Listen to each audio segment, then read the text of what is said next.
বিসমিল্লাহ রহমানের রহিম। আসসালামু আলাইকুম আমার প্রিয় ফরিদপুরবাসী, আশা করি আপনারা ভালো আছেন।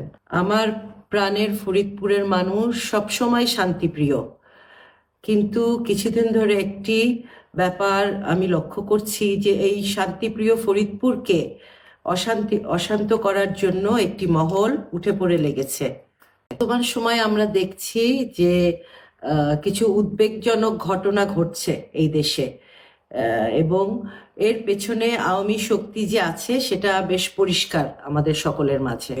আওয়ামী লীগের এই যে দেশ অশান্ত করার পরিকল্পনার অংশ হিসেবে ফরিদপুরকেও অশান্ত করার একটি পায়তারা যে চলছে সেটা খুবই দৃশ্যমান ফরিদপুরে। আজকে আমাদের ফরিদপুর সদরের একটি ইউনিয়নে আমাদের নেতাকর্মীরা রাজনৈতিক কর্মকাণ্ড নিয়ে ব্যস্ত ছিল।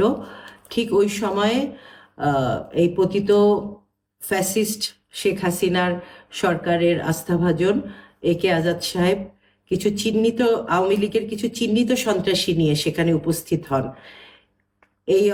এটা দেখে আমাদের নেতাকর্মীরা কিছুটা ভীত হন এবং তাদের মধ্যে কিছু উত্তেজনার সৃষ্টি হয়। এই ঘটনার কিছু ভিডিও সোশ্যাল মিডিয়াতেও আপনারা দেখেছেন, আমিও দেখেছি, এবং তাতে কোনো হতাহত বা হামলার কোনো ছবি আমি দেখিনি, পাইনি। সুতরাং এটা বোঝাই যাচ্ছে যে আমার বিরুদ্ধে অপপ্রচার চালাচ্ছে জনাব একে আজাদ। আপনারা সকলে জানেন যে তার একটা মিডিয়া চ্যানেল আছে, এবং এই মিডিয়া চ্যানেলকে ব্যবহার করে সে আমার নামে মিথ্যা প্রচার করছে, এবং এই ধরনের নিজেদের মিডিয়া চ্যানেল দিয়ে নিজেদের পক্ষে এবং আরেকজনের প্রতিপক্ষের বিপক্ষে যে অপপ্রচার, এটা হলো ফ্যাসিস্ট সরকারের একটি চর্চা। এই অপপ্রচার চালিয়ে আমার রাজনৈতিক সুনাম নষ্ট করার যে অপচেষ্টা, এটা জনগণ মেনে নিবে না।